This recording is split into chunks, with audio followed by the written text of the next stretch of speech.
Hamilton Liberal MP Chad Collins is welcoming Prime Minister Trudeau's decision to step down.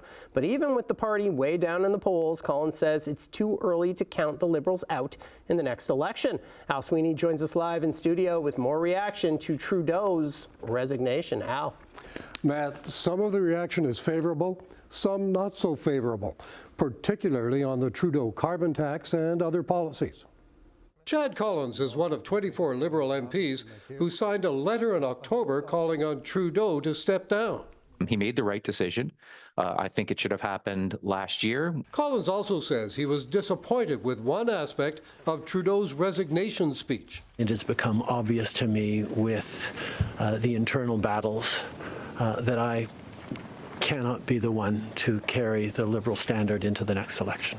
Collins says it wasn't fair to try to shift the blame to Liberal MPs. I think, left out of that speech was the whole issue of Canadians have tuned him out. We wouldn't be having this discussion if I think the Canadian public still had confidence in his leadership. But Collins says it isn't certain that the NDP will vote to defeat the government when Parliament resumes in late March, as Jagmeet Singh says he'll do. So many things can happen in a couple of months, but I would think that we're probably still governing in March into April and possibly even into May and June.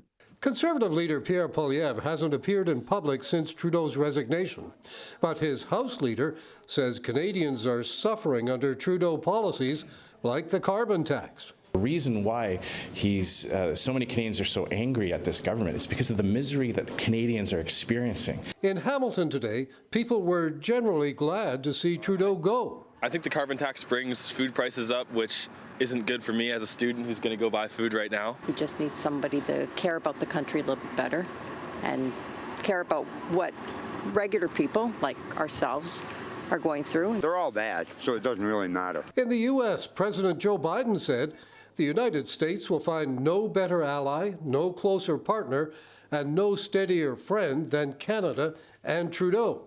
But Republican House of Representatives member Marjorie Taylor Greene accused Trudeau of tyrannical COVID abuse and destroying free speech. She said President Trump has liberated Canada after trolling Trudeau by calling him Governor of Canada.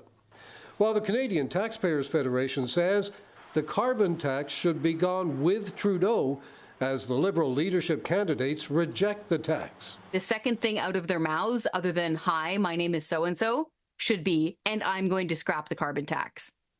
Because this is Trudeau's carbon tax. This is his millstone. There's no need for any Liberal member of Parliament anymore to have this hanging around their necks.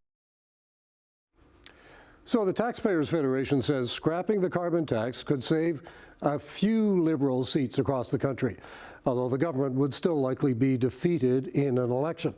Chad Collins told us today he hasn't decided whether he's going to run again in Hamilton East-Stoney Creek.